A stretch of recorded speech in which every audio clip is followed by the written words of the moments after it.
Hello दोस्तों, हमारे YouTube channel pick the fight civil service academy में आप सभी का स्वागत है। हम 2 दिन से वीडियो नहीं लाए, उसके लिए हम माफ़ी चाहते हैं क्योंकि हमारे यहाँ डिजिटल बोर्ड में कुछ टेक्निकल प्रॉब्लम हो गया था।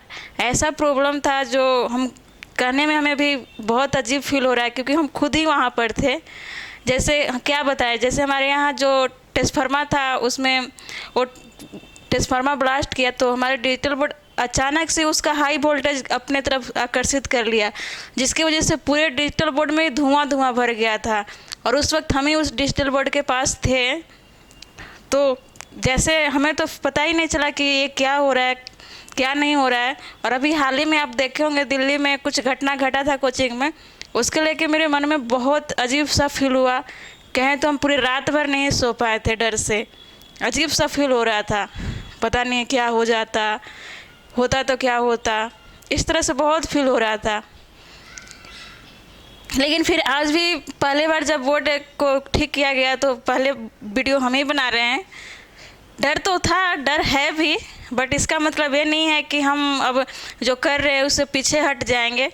पीछे हटने का मतलब है कि हम हार गए हैं, लेकिन हम हारना नहीं चाहते हैं। इससे ज़्यादा ही मुश्किलें हम अपने लाइफ में देखे हैं और आगे आने में भी बहुत सारे मुश्किलें हमको और भी मिलेगा, ऐसा नहीं है। मुश्किलें तो लाइफ का एक पार्ट है। तो हम आप सभी से रिक्वेस्ट करेंगे कि अगर हम लोग 2 दिन से वीडियो नहीं डाले, उसके लिए माफ़ी चाहते हैं। आप लोग आगे हमेशा ऐसे ही बनाए रखिएगा और हमारे साथ दीजिएगा। और ख़ास करके बाकी उन लोगों से रिक्वेस्ट करते हैं जो पढ़ते हैं या वीडियो देखते हैं, उन लोगों से कि हमारे वीडियो को आप लोग और ज़्यादा से ज़्यादा शेयर करिए और वो पढ़ने वाले लोगों के पास शेयर करिए जिनको और भी फ़ायदा हो हमारे वीडियो से। और जो हमारे वीडियो जैसे बन रहा था, जैसे आप जो घटनाएं घटाए वो आप लोग को वीडियो में देखने को मिलेगा। वो अपलोड हो गया है आज, तो आप लोग देख सकते हो किस तरह से था। बहुत ही डरावनी उस टाइम का दृश्य जो है ना, बहुत डरावनी है। आप लोग खुद देख के फील करिए क्योंकि ये डिजिटल ज़माना है और डिजिटल में केमिकल भरा हुआ था। अगर आप लोग सुनते होंगे कि मोबाइल चार्ज करते हुए ब्लास्ट कर गया लोग, ये हो गया वो हो गया, तो समझिए कि ये डिजिटल बोर्ड है तो इस टाइम क्या हो सकता था आप खुद अपने आप के अंदर फील कर सकते हैं। तो हम आज का उस दिन हमारा नवा सीरीज ही बन रहा था, लेकिन उसका हम 4 ही क्वेश्चन करवाए थे तो ऐसा प्रॉब्लम हो गया, तो उसको आज हम फिर से दोबारा बना रहे हैं। और ख़ास करके हम वो गांव में रहने वाली लड़कियों से रिक्वेस्ट करेंगे कि अगर उन लोगों के मन में कुछ करने का ललक है या सोचती हैं तो अगर घर से भी बैठ के करेंगे तो हो सकता है, क्योंकि हमारे देश में ही डिजिटल का बढ़ावा दिया जा रहा है। आप सुनते होंगे कि नरेंद्र मोदी बोलते हैं कि हमारा देश डिजिटल हो जाएगा, हमारा देश डिजिटल हो जाएगा। तो डिजिटल के माध्यम से तो आप कुछ भी हासिल कर सकते हैं। आप छोड़िए इंडिया का, छोड़िए ना, विदेश में रहने वाले भी जो हैं बहुत बड़े बड़े IIT कंपनी से ज्वाइन किए हुए दूसरे विदेश कंपनी में, वो लोग भी हमारे देश में IAS बनते हैं। हमारे ही देश के हैं लेकिन विदेश में रह के भी बन जाते, वैसे थोड़ी बन जाते, वो लोग भी डिजिटल माध्यम से ही बनते हैं। तो जब वो लोग बन सकते हैं तो हमारे देश में ही रह के, हमारे घर गाँव में ही रह के, घर के ही रह के क्यों नहीं लोग बन सकते, वो चाहे लड़का हो या लड़की। और नेट आप देखे होंगे, नेट फाइबर है जो गांव में को जोड़ा जा रहा है। बहुत सारे ऐसे, आप जब नेट फाइबर का जो शुरू हुआ था हमारे बिहार राज्य खगड़िया से ही शुरू किया गया था, तो आप उसका भी फ़ायदा उठाइए। और मोबाइल एक है जो आपको ज़िंदगी बना भी सकता है और ज़िंदगी बिगाड़ भी सकता है। हमारे लाइफ में तो मोबाइल हमारी ज़िंदगी बनाया, क्योंकि हम मोबाइल के माध्यम से ही इतना यहाँ तक पहुँचे हैं। हमने कभी कोई कोचिंग और स्कूल नहीं, कोचिंग और ये बड़ा बड़ा संस्था नहीं ज्वाइन किए थे, फिर भी हम यहाँ तक पहुँचे। BPSC PT क्लियर किए हैं, दरोगा PT मेन दोनों क्लियर किए हैं, बहुत सारे और छोटे छोटे एग्ज़ाम भी क्लियर किए हैं, तो आप लोग भी कर सकते हैं। बाकी आज का हम सीरीज देखते हैं, पहला नवा सीरीज का पहला क्वेश्चन देखते हैं।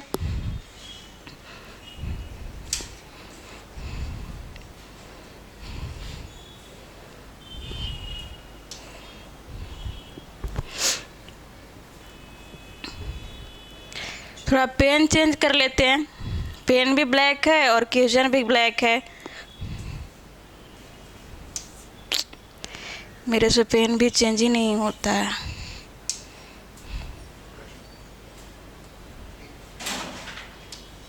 हो गया पेन चेंज।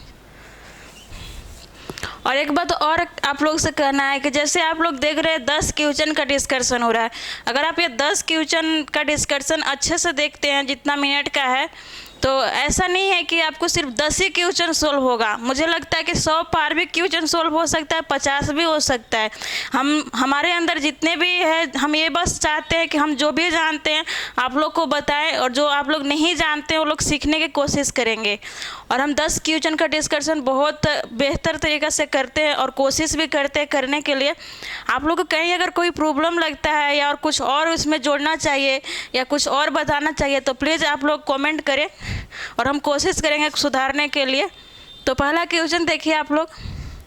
पहला क्वेश्चन कहता है कौन सा राज्य कहवा का सबसे बड़ा, सॉरी यहाँ पर मिस्टेक हो गया, टाइपिंग बड़ा होगा, बड़ा उत्पादक है। तो इसका आप आंसर देखेंगे तो कर्नाटक हो जाएगा। हमारे भारत में सिर्फ एक ही राज्य है जो कर्नाटक है, वो बहुत ज़्यादा कहवा का उत्पादन करता है। लगभग आपको अगर यहाँ कहवा उत्पादन की बात करें तो लगभग 80% पूरे भारत का करता है। और अगर विश्व में हम बात करें तो विश्व में लगभग 50% भारत कहवा उत्पादन करता है। कहवा उत्पादन में अगर हम प्रथम देश की बात करें पूरे विश्व में तो आपको ब्राज़ील हो जाएगा। प्रथम देश कौन सा है? तो ब्राज़ील हो जाएगा। कहवा उत्पादन में प्रथम देश अगर बात करते हैं विश्व में तो ब्राज़ील हो जाएगा। और भारत का प्रथम राज्य बोलते हैं तो आपको कर्नाटक हो जाएगा। एक कर्नाटक है, और कर्नाटक जो राज्य हमारा है वो प्रायद्वीपीय भारत का एक भाग है। और ये जो हमारा है वो भारत के पश्चिमी घाट पर स्थित है। अगर हम देखते हैं थोड़ा सा मैप से भी और कुछ और ब्राज़ील के बारे में जानते हैं। सबसे पहले हम विश्व की बात किए तो हम ब्राज़ील के बारे में जानते हैं। ब्राज़ील कहाँ है? तो ब्राज़ील ब्राज़ील जो देश हमारे विश्व का है वो दक्षिण अमेरिका में स्थित है। दक्षिण अमेरिका में अर्जेंटीना के बाद अगर हम बात करें दूसरा स्थान पर बड़ा देश में तो आपको सबसे दक्षिण अमेरिका का सबसे बड़ा देश अर्जेंटीना है और उसके बाद ब्राज़ील है। और अगर हम दक्षिण अमेरिका की बात कर रहे हैं तो दक्षिण अमेरिका में आपको लगभग कुल 13 देश देखने को मिलेगा। और 13 देश में जो ब्राज़ील का अगर हम बात करते हैं तो ब्राज़ील 8 देशों से सीमा साझा करता है। कितने देश से करता है? तो लगभग 8 देश से सीमा साझा करता है, 8 देश से। और ब्राज़ील को ना दुनिया का कहवा का मंडी के रूप में जाना जाता है या कहवा का कटोरा के रूप में जाना जाता है। जैसे आप देखेंगे ब्राज़ील में कोई एक है फेजेंटा नाम का एक मंडी शहर है जिसे हम बोलते हैं फेजेंटा। इसको हम कहवा का मंडी के रूप में जानते हैं। क्या कहते हैं? कहवा का मंडी। ब्राज़ील का एक शहर है जिसे हम फेजेंटा के नाम से जानते हैं, उसे हम कहवा के मंडी के नाम से जानते हैं। और एग्जाम में पूछा गया है, बहुत बार पूछा गया है और बहुत बार कंफ्यूज भी कराता है। और एक और अब हम देखते हैं ब्राज़ील का एक बंदरगाह है जिसके हम बोलते हैं कहवा बंदरगाह, जिसे हम क्या बोलते हैं? कहवा बंदरगाह। इसे हम कहते हैं सेंटोस बोलते हैं। और ये जो है कहवा का बंदरगाह के नाम से जाना जाता है। क्या बोलते हैं इसको? कहवा बंदरगाह।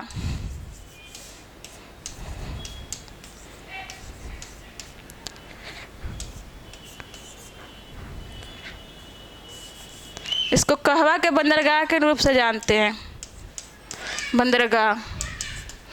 और ब्राज़ील को हम दुनिया का कहवा कटोरा के नाम से भी जानते हैं। क्या कहते हैं? कहवा का कटोरा के भी नाम से जानते हैं। ब्राज़ील का कितने देशों से सीमा साझा करता है दक्षिण अमेरिका में? तो लगभग 8 से करता है। दक्षिण अमेरिका का एक देश है और ब्राज़ील में ही आपको अमेजन का जंगल देखने को मिलेगा। और अमेजन के जंगल को हम क्या बोलते हैं? पूरे विश्व का फेफड़ा कहते हैं। जैसे हमारे शरीर का फेफड़ा है ना, जो पूरे शरीर को सप्लाई करता है, ऑक्सीजन को ले जाता है और जो भी हमारे शरीर में जो हवाएं प्रवेश करता है उसको शुद्ध करता है फेफड़ा। उसी तरह से जो हमारे ब्राज़ील में अमेजन है, अमेजन जो है वो हमारे पूरे पृथ्वी को शुद्ध करता है। जैसे यहाँ पर आपको पूरे विश्व के सबसे विविधताओं के देश में जाने जाते हैं तो ब्राज़ील का ही है। और ब्राज़ील में इतने सारे जंगल हैं ना कि पूरे विश्व के लगभग 20% ऑक्सीजन यहाँ से ही प्राप्त होता है। आपको लगभग कितना होता है? तो 20% है। ये तो हमारा हो गया ब्राज़ील के बारे में। अब हम देखते हैं थोड़ा सा कर्नाटक के बारे में। तो हमारा अगर आप देखेंगे भारत का मैप तो लगभग इस प्रकार का होगा, और इसे हम बोलते हैं प्रायद्वीपीय भारत। इसे बोलते हैं प्रायद्वीपीय भारत। अगर हम कर्नाटक की बात कर रहे हैं, सबसे पहले आप देखेंगे कि जो भारत के दक्षिण पश्चिम में देखेंगे तो अरब सागर है। क्या है? अरब सागर है। इसे हम अरब सागर के नाम से जानते हैं। और दक्षिण पूर्व में देखेंगे आप तो बंगाल की खाड़ी है। दक्षिण पूर्व में क्या है भारत के? तो बंगाल की खाड़ी है। ये बंगाल की खाड़ी हमारा हो गया। और भारत के पूरे सारे दक्षिण में देखेंगे तो आपको हिंद महासागर मिलेगा। क्या है? हिंद महासागर। आप यहाँ पर देखेंगे इस छोर पर तो आपको मिल जाएगा भारत के पड़ोसी देश श्रीलंका। क्या है? श्रीलंका है। अब हम देखते हैं कि हमारा कर्नाटक कहाँ पर है। तो आप कर्नाटक देखेंगे तो लगभग आपको यहाँ इस टाइप से मिलेगा। ये हमारा कर्नाटक है। और कर्नाटक जो है पश्चिमी घाट पर है। और इस भाग को आप देखेंगे, ये वाला इस भाग जो हमको दिखने को मिल रहा है तो हमारा कर्नाटक पश्चिमी घाट है। इसको क्या बोलते हैं? पश्चिमी घाट है। इसे हम पश्चिमी घाट के नाम से जानते हैं। और पश्चिमी घाट में हमारा कर्नाटक राज्य स्थित है।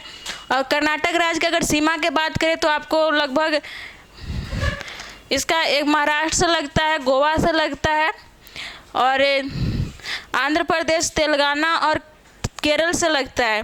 ये हमारा हो गया कर्नाटक। और कर्नाटक का सबसे ऊंची चोटी की हम बात करते हैं तो दोड्डा बेटा है। सबसे ऊंची चोटी क्या है कर्नाटक का? सबसे ऊंची चोटी, ऊंची चोटी क्या है?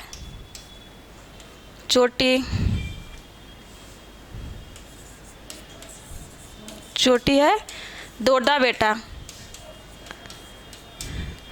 ये हमारा कर्नाटक का हो गया। अब हम अगले प्रश्न देखते हैं। ये तो हमारा पहला प्रश्न था। अब हम लोग अगले प्रश्न देखते हैं।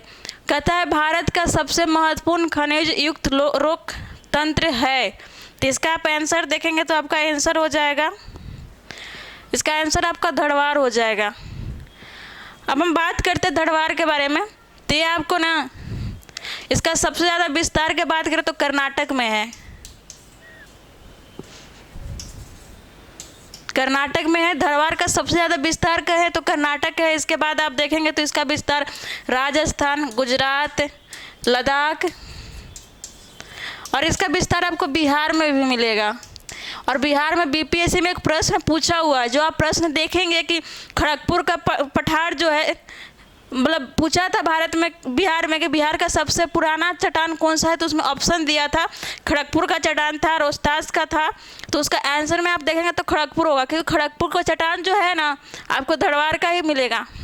और धड़वार के बारे में हम बात करते तो आपको सबसे ज़्यादा खनिज अगर पूरे भारत के बात करें ना तो लगभग 80 से 85 तक आपको यहाँ ही मिलेगा। इसमें से कुछ अजीब सा बदबू आ रहा है, यहाँ पर अजीब सा आ रहा है।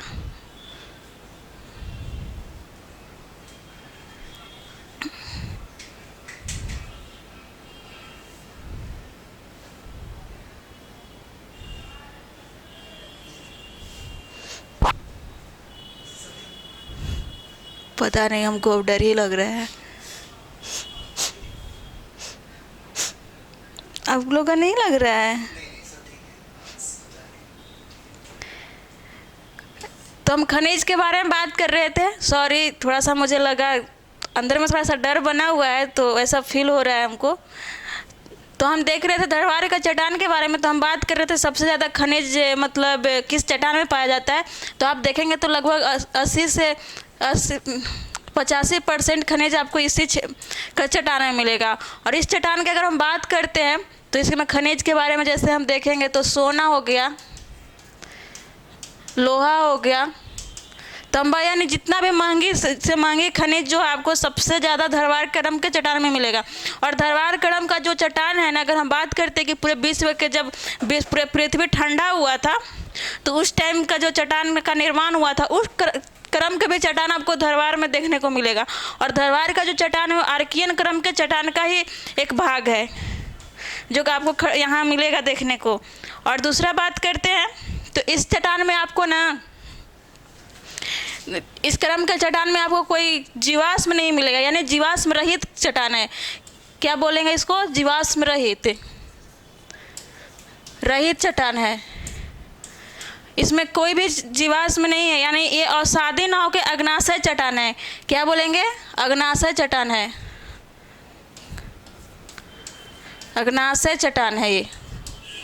इसके बाद हम देखते हैं कुडप्पा चट्टान। तो धड़वार के बाद के अगर आप चट्टान की बात करते हैं कि दूसरा क्रम में कौन सा चट्टान है, उसके बाद जो आता है तो उसके बाद आपको कुडप्पा का चट्टान होगा। कुडप्पा का नाम पड़ा है इसका, जैसे धड़वार का नामकरण के बारे में बात करते हैं तो ये कर्नाटक का एक जिला है धड़वार, उसी के नाम पर धड़वार चट्टान पड़ा है।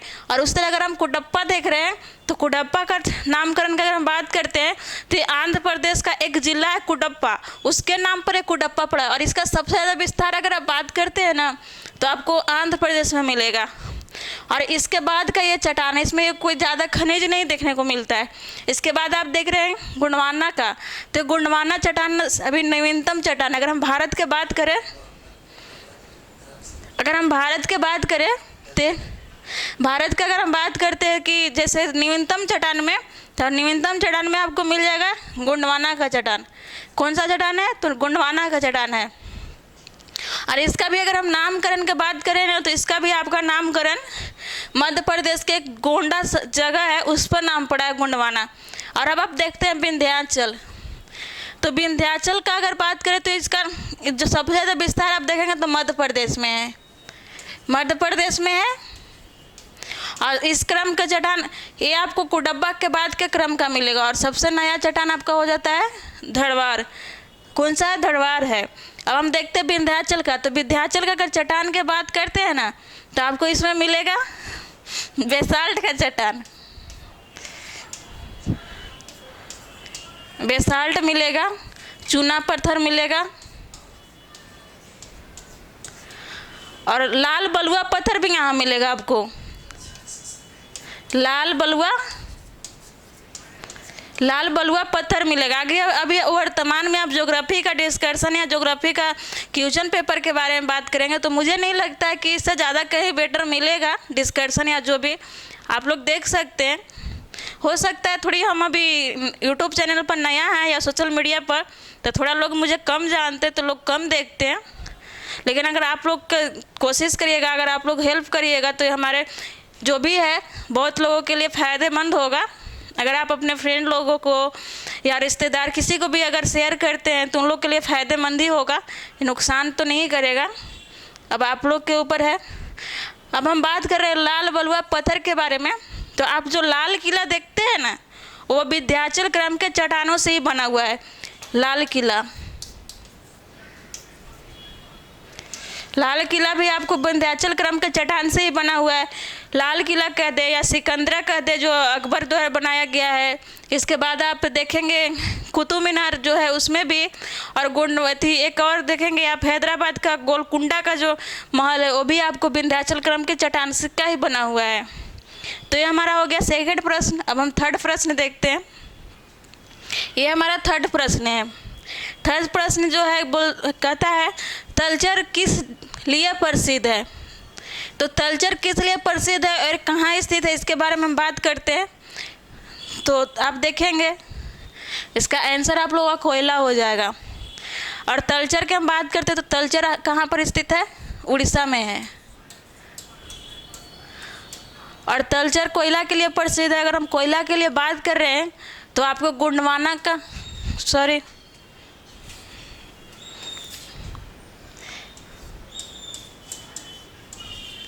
ये जो गोंडवाना क्रम का चट्टान है आपको इसमें लगभग 90% कोयला या 90 या 90% बोले तो कोयला आपको मिलेगा गोंडवाना क्रम के चट्टान में। कहाँ मिलेगा कोयला सबसे ज़्यादा? तो गोंडवाना क्रम के चट्टान में। और गोंडवाना क्रम के चट्टान का विस्तार की हम बात करें तो सबसे ज़्यादा आपको हो जाएगा झारखंड, मध्य प्रदेश, छत्तीसगढ़, उड़ीसा और पश्चिम बंगाल। और गोंडवाना क्रम के चट्टान के, और जैसे ये सबसे ज़्यादा प्रश्न बहुत बार पूछा हुआ है कि किस नदी क्रम या नदी परियोजना या नदी क्रम में गोंडवाना का चट्टान मिलता है या फिर कोयला मिलता है, तो आप देखेंगे तो हो जाएगा दामोदर हो जाएगा, दामोदर महानदी। ये दामोदर नदी आप देख रहे हैं, इसको हम लोग मृत नदी भी बोलते हैं क्योंकि यहाँ पर कोई भी जैव विविधता जिंदा नहीं रह पाता है, और ये पश्चिम बंगाल का शोक के नाम से भी जाना जाता है, दामोदर नदी। इसके बाद हम देखते हैं लोहा। तो लोहा सबसे ज़्यादा अगर कहें तो आपको ये मिलेगा झारखंड में ही, इसका भंडारण सबसे ज़्यादा है। सॉरी, पहले हम कोयला देख रहे हैं, तो कोयला के भंडारण के बारे में हम जानते हैं। तो कोयला का भंडारण सबसे ज़्यादा आपको झारखंड में मिलेगा। भंडारण, जैसे कोयला का भंडारण की बात कर रहे थे ना,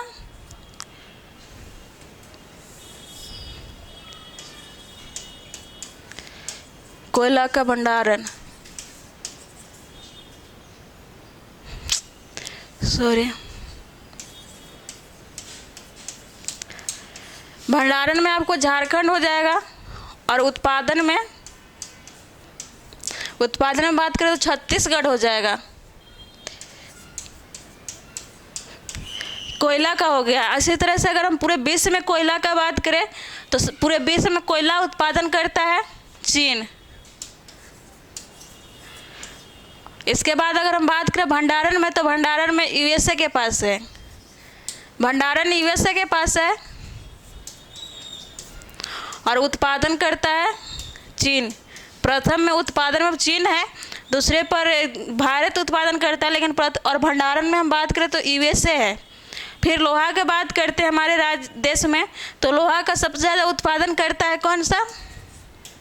लोहा उत्पादन में तो उत्पादन करता है कर्नाटक।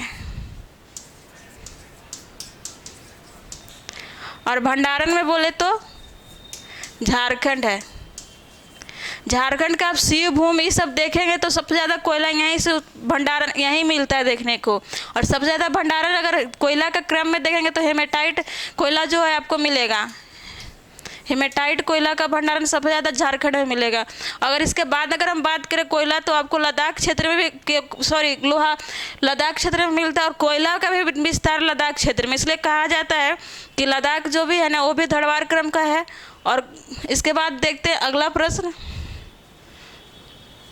अगला प्रश्न हमारा है सौरमंडल का सर्वाधिक गर्म ग्रह है।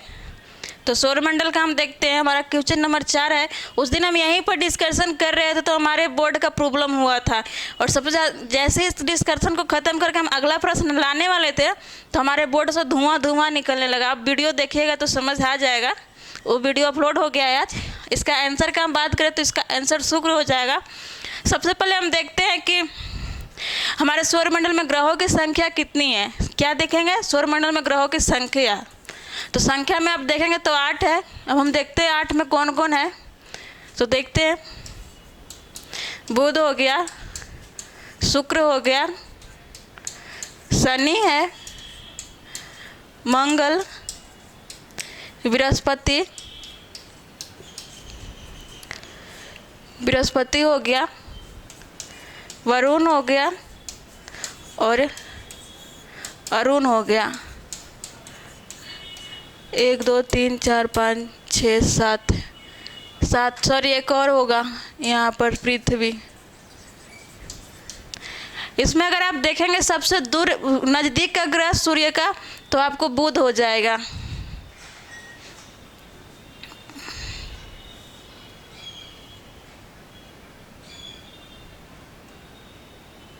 सबसे नज़दीक का ग्रह देखेंगे तो आपका कौन सा होगा? बुध होगा। और किससे? तो सूर्य के सबसे नज़दीक ग्रह बुध है। और सबसे दूर का ग्रह की अगर हम बात करते हैं तो बृहस्पति नहीं, अरुण हो जाएगा। और सबसे भारी ग्रह की हम बात करें, सबसे ज़्यादा भारी ग्रह कौन सा है तो आपको बृहस्पति हो जाएगा। सबसे भारी ग्रह कौन सा होगा? बृहस्पति होगा। और हम एक लाल ग्रह के नाम से भी जानते हैं, आपको प्रश्न में मिलेगा लाल ग्रह। तो लाल ग्रह के नाम से किसे जानते हैं? मंगल को जानते हैं। लाल ग्रह के नाम से किसे जानते हैं हम? तो मंगल को। इसके बाद देखते हैं एक और है नीला ग्रह। नीला ग्रह तो नीला ग्रह के नाम से किसे जानते हैं? पृथ्वी को।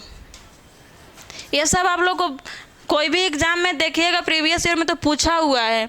लाल ग्रह कौन सा है? तो मंगल। और नीला ग्रह किसे जानते हैं? तो पृथ्वी को। और सबसे भारी ग्रह कौन सा है? तो पृथ्वी है। और सबसे सूर्य का सबसे नज़दीक ग्रह की हम बात करें तो कौन सा है? तो बुध है। और सबसे दूर का ग्रह कौन सा है? अरुण है।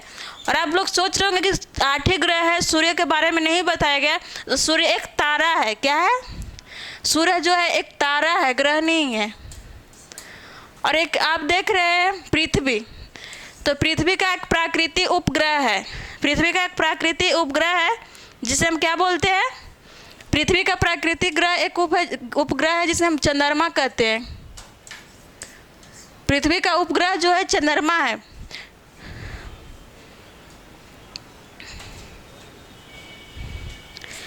सौर स्पति, ये आप सबसे दूर का ग्रह जो देख रहे हैं अरुण नहीं वरुण होगा। इससे पहले 2016 तक प्लूटो था, लेकिन 2016 में कुछ वैज्ञानिक ने बोला ये ग्रह नहीं है, ये छोटा मोटा उपग्रह है, या इसके वजह से उसको ग्रह से के श्रेणी से हटा दिया गया। तो उसके स्थान पर अब ये आ गया सबसे दूर का ग्रह। सबसे दूर का ग्रह वरुण होगा। सॉरी, हम आप लोग को वरुण बता रहे थे, लेकिन ये नहीं हो कि वरुण होगा, क्योंकि 2016 तक तो था प्लूटो, लेकिन 2016 में जब हट गया है ना, उसके बाद से ये आ गया है। और इसमें आप लोग को कहीं प्रश्न में या कभी भी पूछा जा सकता है, पूछा होगा कि हरा ग्रह के नाम से किसे जानते हैं? तो हरा ग्रह एक हम देखते हैं कौन सा है। हरा ग्रह, हरा ग्रह के नाम से हम किसे जानते हैं? तो हरा ग्रह में आप देखेंगे तो अरुण हो जाएगा। अरुण और वरुण दोनों को बोला जाता है, क्योंकि यहाँ पर आपको सबसे ज़्यादा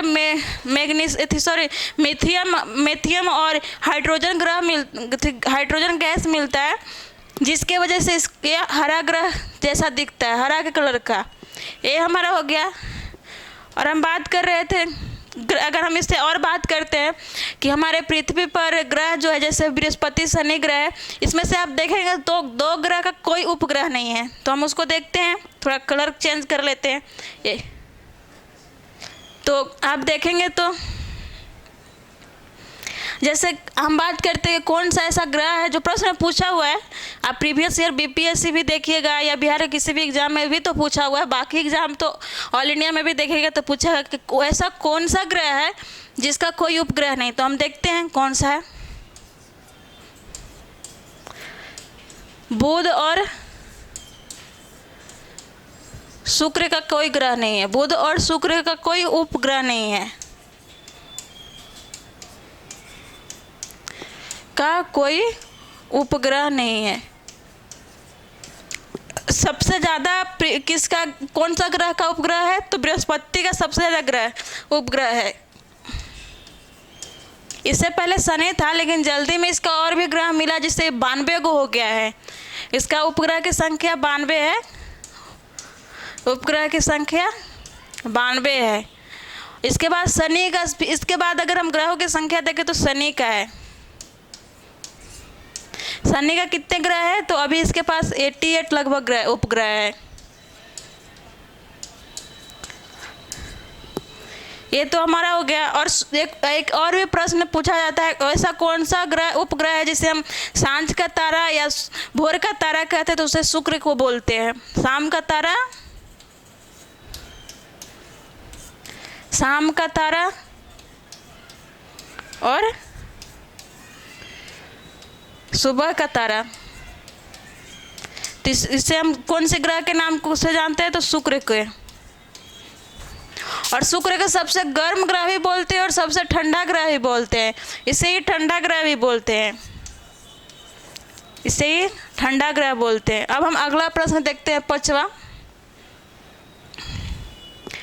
हमारा 5वां प्रश्न है, थोड़ा पेन क्लियर कर लेते हैं।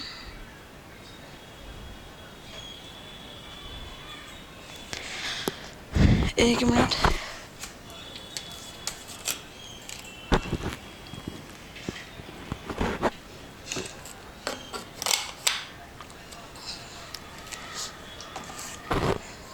हमारा प्रश्न है, किस तिथि को रात दिन बराबर होता है? तो इसका आंसर आप देखेंगे इसका आंसर आपका हो जाएगा 23 सितंबर।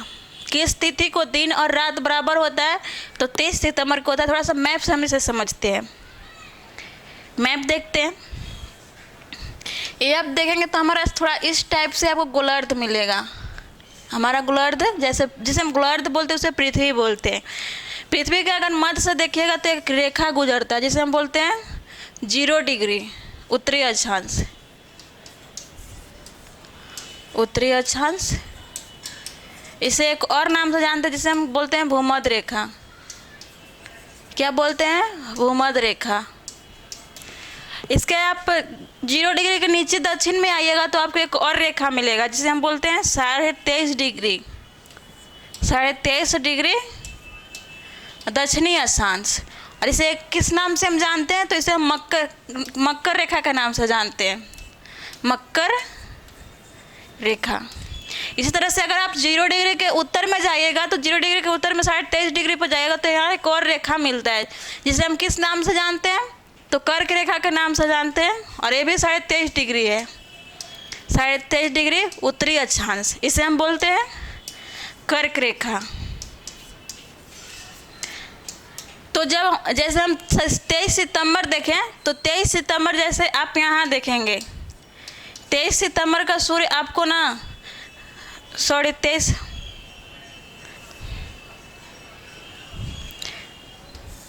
ये हमारा हो गया 0 डिग्री अक्षांश। और 0 डिग्री अक्षांश पर 23 सितंबर के सूर्य सीधे चमकता है। 23 सितंबर को सूर्य कहाँ रहता है? तो सूर्य 0 डिग्री अक्षांश पर रहता है। जैसे यहाँ पर आपको सूर्य देखने को मिलेगा। ये मान लीजिए हमारे सूर्य हैं। पहले एक बार मिलेंगे 23 सितंबर को सूर्य चमकता है 0 डिग्री पर। और इसके बाद अगर आप और देखेंगे तो फिर आपको मिलेगा 21 मार्च को भी यहाँ आपको सूर्य का देखने को मिलेगा। 21 मार्च को भी 0 डिग्री पर सूर्य चमकते हैं। तो हम बात कर रहे थे दिन और रात बराबर कब होता है? तो पूरे एक साल में 2 बार हमारे पृथ्वी पर दिन और रात बराबर होता है। पहला कब होता है? तो अगर आप 21 मार्च को देख सकते हैं और दूसरा आपका होगा 23 सितंबर। पहला होगा 21 मार्च और दूसरा होगा 23 सितंबर। जब 21 मार्च को सूर्य सीधे चमकता है 0 डिग्री या भूमध्य रेखा पर तो इसके बाद से 21 मार्च से सूर्य उत्तरायण हो जाता है। क्या होता है? उत्तरायण होता है। और इस धीरे धीरे आपको सूर्य इस टाइप उत्तर की ओर बढ़ता है। धीरे धीरे बढ़ते हुए यहाँ पर 21 जून को कर्क रेखा पर फिर सूर्य सीधे चमकता है। 21 जून को कहाँ चमकता है? तो 21 जून को आपको सूर्य कर्क रेखा पर चमकता है। और उस टाइम अगर आप भारत में देखेंगे तो बहुत ज़्यादा गर्मी पड़ता है क्योंकि यहाँ पर सूर्य 21 जून को सीधे चमकते हैं। और जब सूर्य का प्रकाश सीधे जब किसी भी देश या किसी भी इंसान पर पड़ेगा तो गर्मी तो ज़्यादा होगा। तो इसलिए यहाँ हमारे भारत में 21 जून का जैसे जून महीना में गर्मी ज़्यादा होता है। और इसके बाद फिर 21 जून के बाद सूर्य धीरे धीरे दक्षिणायन होने लगते। और फिर यही यहाँ पर 23 सितंबर को फिर सूर्य भूमध्य रेखा पर सीधे चमकते हैं। इसलिए यहाँ पर दिन और रात बराबर होता है। इसके बाद आप देखेंगे तो 23 सितंबर के बाद फिर सूर्य धीरे धीरे दक्षिण को ओर आते हैं जिसे हम क्या बोलते हैं? दक्षिणायन बोलते हैं कि सूर्य दक्षिणायन हो गए हैं।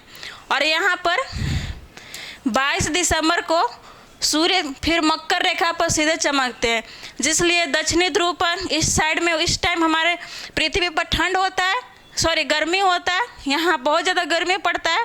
और हमारे यहाँ जैसे हमारे देश से कर्क रेखा गुजरता है जैसे भारत से तो हमारे यहाँ ठंड पड़ता है क्योंकि यहाँ से सूर्य का प्रकाश पहुँचना बहुत मुश्किल होता है जिसकी वजह से यहाँ हमारे यहाँ ठंड होता है। और इस दक्षिणी ध्रुव में 23.5 डिग्री पर गर्म होता है तो यहाँ गर्मी बहुत ज़्यादा पड़ता है। इसलिए आप देखेंगे कि इस टाइम पर ऑस्ट्रेलिया में, दक्षिण अमेरिका में और अफ्रीका में बहुत ज़्यादा गर्मी पड़ता है। कब पड़ता है?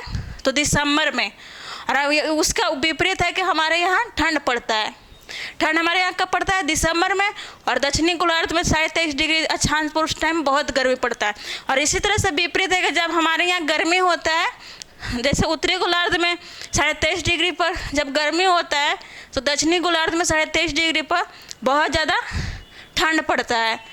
तो आप ये समझ गए होंगे। अब हम अगला प्रश्न देखते हैं। हमारा अगला प्रश्न है पचशीर घाटी अवस्थित है। तो पचशीर घाटी अवस्थित है बात कर रहा है तो इसका आंसर आप देखेंगे तो अफगानिस्तान होगा। क्या होगा? अफगानिस्तान होगा। और ये जो पचसीर घाटी स्थित है हिंदू कुश पर्वत में है। हिंदू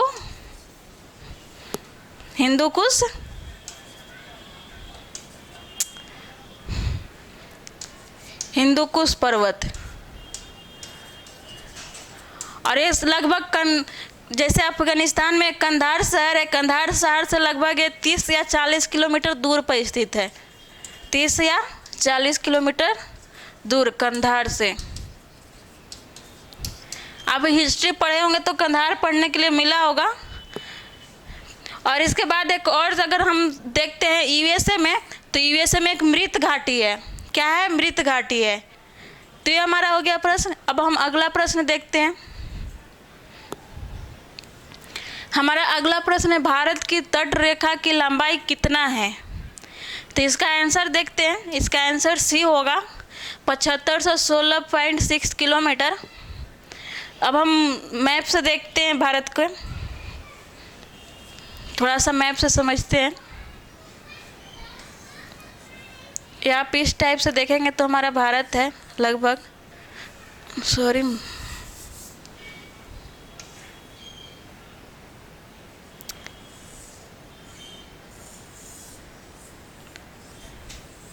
ये हमारा भारत का मैप होगा इस तरह से। थोड़ा सा सॉरी, मैप थोड़ा अच्छा से नहीं बन रहा है। तो आप देखेंगे तो मैप थोड़ा सा मैप से समझने की कोशिश करिएगा, मैप ज़्यादा अच्छा नहीं बना है।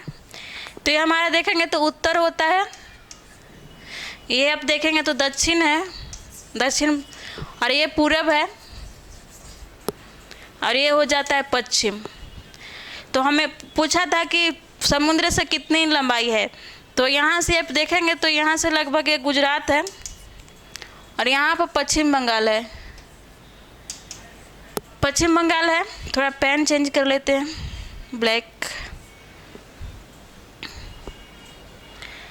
तो आप देखेंगे तो गुजरात के तट अगर देखते हैं तो आप देखेंगे कि भारत के दक्षिण पश्चिम में क्या है? अरब सागर है।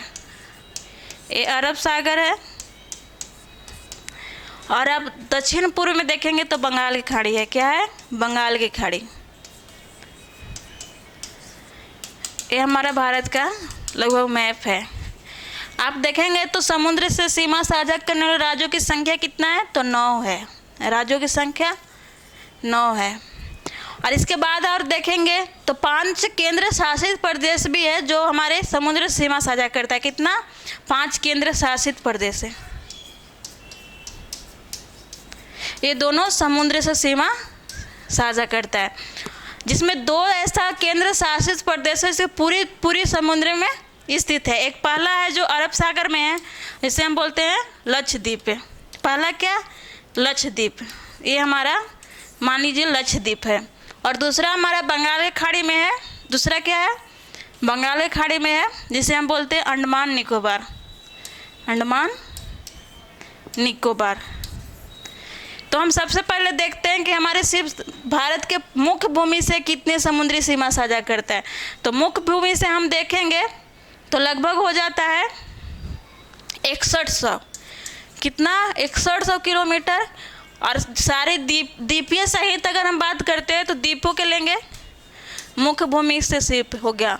और द्वीप सहित बात करते हैं तो लगभग 1416.16 या 6 किलोमीटर इस टाइप से है। तो दोनों को हम जोड़ेंगे तो हो जाएगा 7500। दोनों को जोड़ेंगे तो 7516.16 भी मिलेगा, 6 भी मिलेगा। किलोमीटर कुल हो गया समुद्र से सीमा साझा करने वाला। अगर हम स्थलीय सीमा की बात करें कितना है, तो हमारे स्थलीय सीमा के साथ कितना है? स्थलीय में अगर आप देखते हैं तो 15,200 है। अगर हम पूरे भारत के कुल भौगोलिक क्षेत्रफल की बात करें, भारत का कुल भौगोलिक क्षेत्रफल कितना है, तो आपको भारत का कुल भौगोलिक क्षेत्रफल मिल जाएगा 32,87,263 वर्ग किलोमीटर। ये हमारे भारत का कुल भौगोलिक क्षेत्रफल है। तो ये थोड़ा सा मैप से समझाने की कोशिश की है, आप लोग समझ गए होंगे। अब हम अगला प्रश्न देखते हैं। हमारा अगला प्रश्न है, पाल घाट निम्नलिखित में से किन के मध्य स्थित है? तो इसका आंसर आप लोग देखेंगे तो इसका आंसर आप लोग का हो जाएगा, पेन थोड़ा सा ले लेते हैं रेड कलर का। इसका आंसर आप देखेंगे तो सी हो जाएगा, नीलगिरी और अन्नामलाई की पहाड़ी। अब हम बात करते हैं पाल घाट है कहाँ पर, तो थोड़ा सा इस पर ही देखते हैं थोड़ा सा इसके बारे में। ये हमारे मैप हो गया भारत का, जिसे हम दक्षिणी भारत बोलते हैं या प्रायद्वीपीय भारत भी बोलते हैं इसको। ये हमारा मैप हो गया। आप ये देख रहे हैं नीलगिरी, तो नीलगिरी जो आप देख रहे हैं इसका विस्तार इस टाइप से है। और आप दूसरा ये देख रहे हैं अन्नामलाई, तो अन्नामलाई आपका हो जाएगा ये, जैसे मान लीजिए हमारा केरल राज्य हो गया, ये क्या है? केरल राज्य। और केरल में ही अन्नामलाई की पहाड़ी है। और अगर हम बात कर रहे हैं नीलगिरी के, तो नीलगिरी हमारे कितने राज्य में विस्तार करता है? तो 3 राज्य में है नीलगिरी का विस्तार। पहला इसका देखेंगे तमिलनाडु, दूसरा कर्नाटक और तीसरा केरल। 3 राज्यों में नीलगिरी का विस्तार है। और आपको जो हम ये प्रश्न जो है पाल घाट, तो पाल घाट आपका यहाँ मिलेगा इस टाइप से। और ये पाल घाट जो है नीलगिरी और अन्नामलाई की पहाड़ी को जोड़ता है। किसको जोड़ता है? नीलगिरी और अन्नामलाई की पहाड़ी को। अब हम पाल घाट के बारे में बात कर रहे हैं, तो ये हमारे दर्रा है। पाल घाट क्या है? दर्रा है दक्षिण भारत का। इसी तरह से हमारे दक्षिण भारत में 2 और 3 और दर्रा है, जिसे एक बोलते हैं थाल घाट, ये हमारा हो गया थाल भोर घाट, एक हो जाता है थाल घाट, और इसके बाद ये पाल घाट है, पाल घाट है। और इसके बाद एक और अब देखेंगे तो केरल में सेनगोटको है, सेनगोट्टा, ये भी दर्रा ही है। और ये आप एक और देख रहे हैं कड़माडम के पहाड़ी, तो ये आपको सबसे दक्षिण में मिलेगा। सबसे दक्षिण का पहाड़ी कड़माडम का पहाड़ी है, और इसे हम इलायची के पहाड़ी से भी नाम से जानते हैं। और इसका विस्तार केरल और तमिलनाडु दोनों में है। कड़माडम के पहाड़ी का विस्तार कहाँ कहाँ है? केरल और तमिलनाडु दोनों में है। और इसका ये सबसे भारत का मुख्य भूमि का सबसे दक्षिणी पहाड़ी है। इसके बाद आप अन्नामलाई देख रहे हैं, तो अन्नामलाई आपका केरल में हो गया। और अन्नामलाई की सबसे ऊंची चोटी हो जाती है अन्नामुडी, अन्नामुडी इसका सबसे ऊंची चोटी हो जाती है।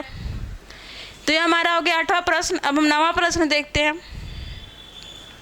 हमारा 9वां प्रश्न है, किस राज्य में अजंता के पहाड़ी स्थित है? तो इसका आप आंसर देखेंगे तो इसका आंसर आपको हो जाएगा महाराष्ट्र। अजंता के पहाड़ी कहाँ स्थित है? तो महाराष्ट्र में है। इसको हम अब मैप से देखते हैं, थोड़ा सा समझते हैं पहाड़ी के बारे में, दक्षिण भारत की पहाड़ी के। तो आप देखेंगे तो दक्षिण भारत की मैप थोड़ा सा इस टाइप से है। ये हमारा दक्षिण भारत है, इसे हम प्रायद्वीपीय भारत या दक्षिण भारत कहते हैं। ये हमारा दक्षिण भारत हो गया। इसे हम मैप से अब पहाड़ी को देखते हैं। तो प्रश्न क्या था? अजंता के पहाड़ी। तो अजंता के पहाड़ी आपको यहाँ मिलेगा। इसका विस्तार अगर हम बात करें तो सिर्फ महाराष्ट्र में है। ये प्रश्न पूछा हुआ है, इसका विस्तार सिर्फ महाराष्ट्र में है और ये प्रश्न पूछा हुआ है। इसके बाद आप देखेंगे, इसके ऊपर जाएंगे तो आपको ये जो श्रेणी है, ये श्रेणी है सतपुड़ा है। क्या है? सतपुड़ा है। अजंता के पहाड़ी के उत्तर में आप जाएंगे तो सतपुड़ा है, और सतपुड़ा के उत्तर में आप जाएंगे तो ये हमारा जो है, ये जो देख रहे हैं विंध्याचल है। सतपुड़ा के उत्तर में जो एक श्रेणी आपको मिलेगा वो विंध्याचल है। और इसके बाद आप ये देख रहे हैं इस तरह से, ये आपको अरावली है। अरावली का अगर हम विस्तार के बात करें तो अरावली का विस्तार आपको गुजरात से लेकर दिल्ली तक मिलेगा और इसकी लंबाई लगभग 800 किलोमीटर है। और विंध्याचल के बात करें तो विंध्याचल का विस्तार आपको मध्य प्रदेश, महाराष्ट्र से और यहाँ तक कि राजस्थान, गुजरात से लेके आपको बिहार तक मिलेगा। अरावली का विस्तार बिहार तक मिलेगा। ये हमारा सतपुड़ा है। और अरावली और विंध्याचल के मध्य से एक नदी निकलती है जिसे हम क्या बोलते हैं? नर्मदा। इसके बीच से नदी बहती है, ये भ्रंश घाटी से होकर बहती है।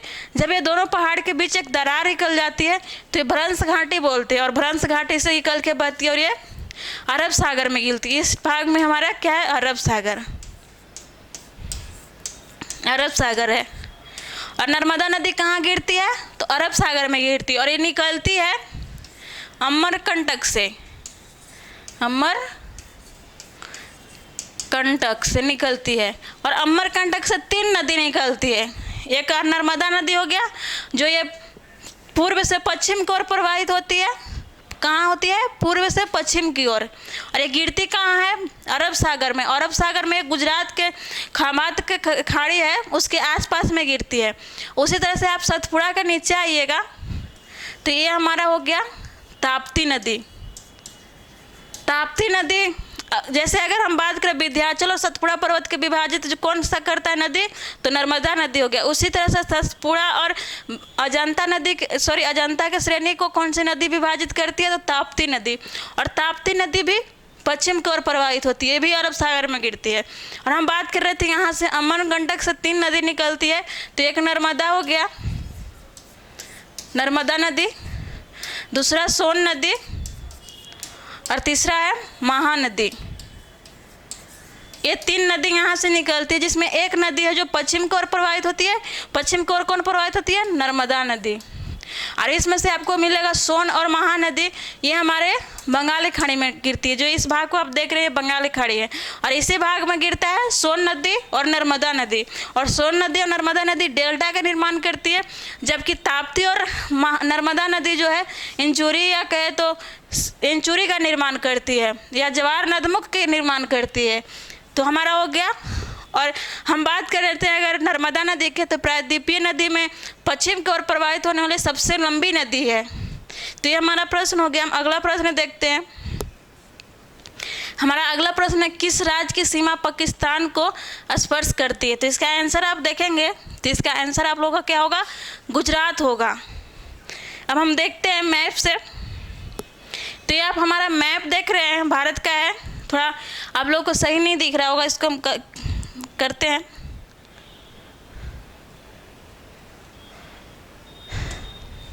तो आप ये देख रहे हैं, इस टाइप से हमारा मैप है।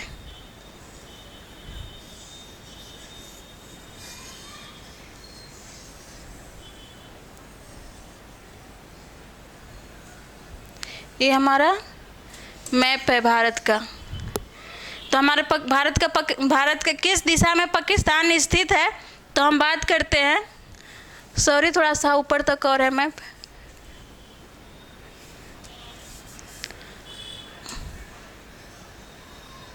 इस टाइप से है। मेरे को इस मैप में कुछ समझ नहीं आ रहा है अच्छा से। एक मिनट, पूरा भारत को पाकिस्तान को नहीं देते हैं। इस टाइप से है। तो ये हमारा भारत का मैप हो गया। थोड़ा अच्छा से दिख नहीं रहा है, तो अब हम देखते हैं कि पाकिस्तान किधर स्थित है।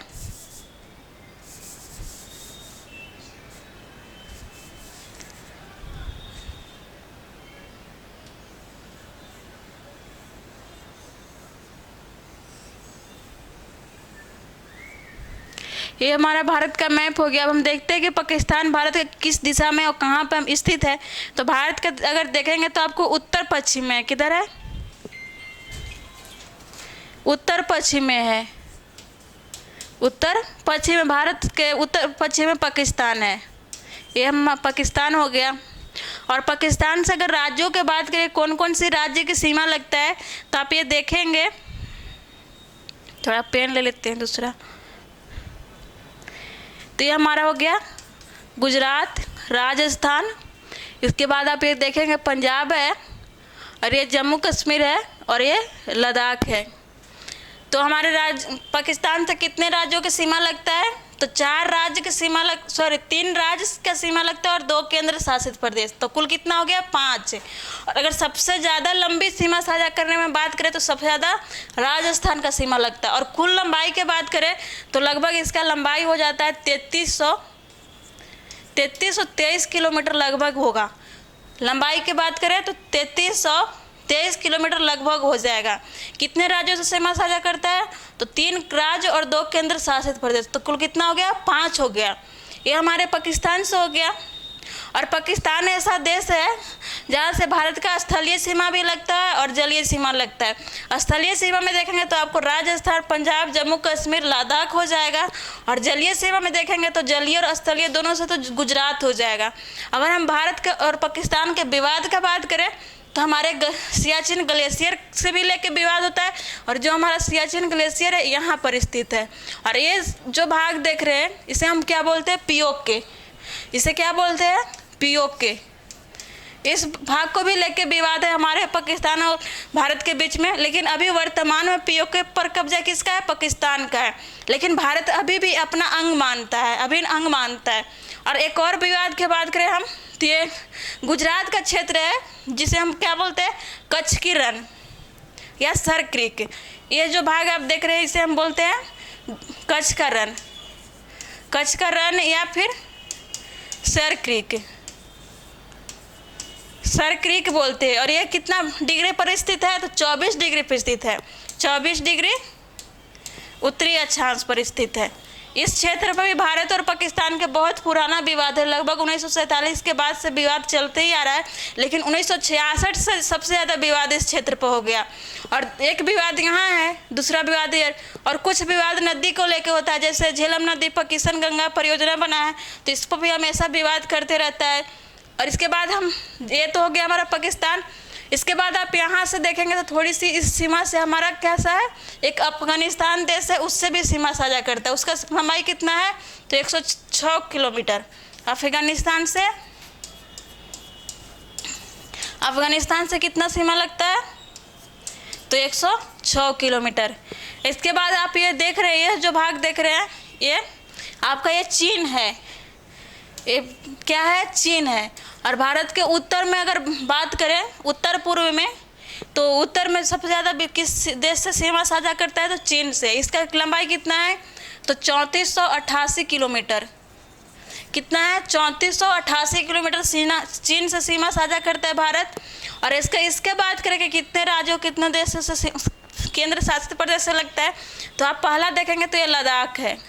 इसके बाद आप देखेंगे तो हिमाचल प्रदेश, उत्तराखंड, सिक्किम और अरुणाचल प्रदेश। तो कितना हो गया, 4 राज्य और 1 केंद्र शासित प्रदेश, तो 5 हो गया, चीन का हो गया। इसके बाद अगर हम पूरे भारत में बात करें कि सबसे लंबी सीमा साझा किस देश से करता है, तो बांग्लादेश से। यहाँ पर हमारा क्या है, बांग्लादेश है, बांग्लादेश है। इससे हमारे देश का कितना सीमा साझा करता है, तो 4096.6 किलोमीटर लगभग है, और सबसे लंबी सीमा साझा करता है। और ये भी लगभग 5 राज्यों से सीमा लगता है, बांग्लादेश और भारत का। तो हम देखेंगे क्या है, पश्चिम बंगाल एक है, सिक्किम है, असम है, मेघालय है, और मिजोरम है, त्रिपुरा है। तो कितना हो गया, 1 2 3 4 5 6 नहीं, 5 से लगता है, सॉरी। यहाँ पर असम सिक्किम से नहीं लगता है, सिक्किम का सीमा लगता है नेपाल, भूटान और चीन से, बस 5 से लगता है। एक पश्चिम बंगाल है, असम है, मेघालय है, त्रिपुरा है और मिजोरम है। कितना से लगता है, 5 से। अब हम यहाँ पर थोड़ा सा भूटान और नेपाल का बात कर रहे थे, तो ये हमारा यहाँ पर भूटान हो जाता है। आप ये देखेंगे तो भूटान है, सॉरी मैप अच्छा से दिख नहीं रहा है, तो ये भूटान है। अगर भूटान से सीमा साझा करने की बात करें तो यहाँ से आपको लग जाएगा सिक्किम है, असम है और अरुणाचल प्रदेश है, 3 है। कितना है, 1 मिनट, सिक्किम है और थोड़ा सा आपको पश्चिम बंगाल लगेगा। इस भाग को आप देख रहे हैं ना, ये भाग ये पश्चिम बंगाल का है। तो क्या होगा, सिक्किम, पश्चिम बंगाल, असम और अरुणाचल प्रदेश। भूटान से अगर इसकी लंबाई की हम बात करें तो इसकी लंबाई होता है 699 किलोमीटर। भूटान की लंबाई, भूटान से सीमा की कितनी लंबी है, तो 699 किलोमीटर। आप ये देख रहे हैं नेपाल यहाँ पर है। इसके अगर सीमा की लंबाई की बात करें तो 1751 है। कितना है, 1751 किलोमीटर है। और इसकी अगर सीमा साझा करने की बात करें तो आप देखेंगे तो ये उत्तराखंड है, यूपी है, ये हमारा यहाँ बिहार है, पश्चिम बंगाल है और सिक्किम है। तो कितना हो जाएगा, 500 हो जाएगा। नेपाल का भी सीमा किससे लगता है, 5 से लगता है, और भूटान से 3। इसके बाद आप ये क्षेत्र देखेंगे, ये म्यांमार है। म्यांमार से अगर हम बात करते हैं तो ये हमारा हो जाता है अरुणाचल प्रदेश। इसके बाद है मणिपुर, नागालैंड मणिपुर, अरुणाचल प्रदेश, मणिपुर, नागालैंड, त्रिपुरा और मिजोरम, 5 राज्यों से सीमा म्यांमार के लगता है। इसकी अगर हम म्यांमार की बात करें तो इसकी लंबाई हो जाता है 1643 किलोमीटर। इसके बाद अगर हम जलीय सीमा की बात करते हैं तो आप यहाँ पर देखेंगे सबसे नीचे में तो श्रीलंका है, और इस क्षेत्र में देखेंगे तो यहाँ मालदीव है।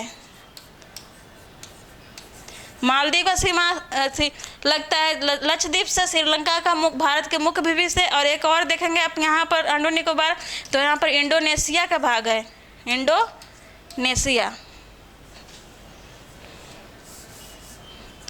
जब हम परिचय बढ़ाएंगे तो उसमें हम आप लोग को अच्छे से कराएंगे, जल्दी ही आप लोग को परिचय लेके आएंगे। इंडोनेशिया का एक सुमात्रा द्वीप है जिससे भारत का सीमा लगता है, और सुमात्रा द्वीप और भारत के ग्रेट निकोबार को दोनों को अलग करने वाला एक चैनल है जिसे हम क्या बोलते हैं, ग्रेट चैनल। तो ये हमारा आज तक का प्रश्न हो गया। बाकी अगले दिन हम आप लोग को सीरीज लेके आएंगे, और जल्दी हम आप लोग के लिए पूरे भारत के मतलब चैप्टर बाय चैप्टर लेके आने वाले हैं। और बाकी थैंक यू। प्लीज़ आप लोग मेरे सेशन को और ज़्यादा से ज़्यादा शेयर कीजिए। जो लोग पढ़ने वाले उन लोग को शेयर करिए, जो आप लोग का भी हेल्प हो जाए और हमें भी अच्छा लगेगा। तो हम और ज़्यादा से ज़्यादा वीडियो लाएंगे और ज़्यादा से ज़्यादा डिस्कशन देने की कोशिश करेंगे। Thank you.